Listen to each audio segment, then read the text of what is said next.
Le rendez-vous avait été donné devant l'hôtel de ville, le temps d'expliquer le pourquoi de ce rassemblement. Nous réclamons plus de moyens pour offrir aux élèves de meilleures conditions de travail, des classes moins chargées, jusqu'à 28-29 en maternelle et en primaire, jusqu'à 30-31 en collège, jusqu'à 40 en lycée. Nous demandons l'arrêt des suppressions de postes qui entraînent partout des augmentations d'effectifs. Puis le collectif a invité le public à les suivre. Au pied des halles de Vatan, 3 stands. Un pour le primaire, un pour le secondaire, un pour les actions. Le but, expliquer ce qui se cache derrière la loi Blanquer et appeler à la vigilance les parents. Ça nous semble important de multiplier les actions pour informer les parents. Je trouve qu'on ne les informe pas suffisamment de la réalité des réformes qui sont en train d'être mises en place ou qui vont être mises en place. Donc on voulait aller au plus proche de nos parents, donc aller les rencontrer.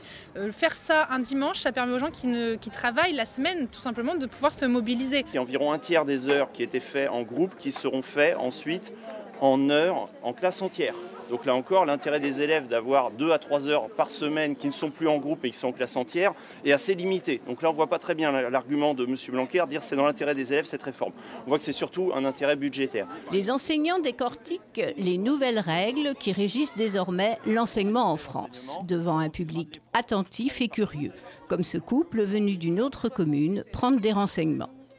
Apparemment, il y a une remise en cause de pas mal de choses, hein, notamment dans les lycées, dans les inscriptions aussi au niveau des facs.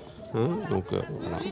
Et vous, ça vous inquiète? Eh ben oui, ça m'inquiète pour mes petits-enfants, bien sûr. Hein. On pense à nos petits-enfants. Cette manifestation qui a été décidée à la veille du grand rassemblement national du 19 mars, auquel les stylos rouges vont s'associer, sera suivie d'autres actions. Ici à Vatan, parents d'élèves et enseignants vont maintenant réfléchir à une opération collège mort le 3 avril prochain.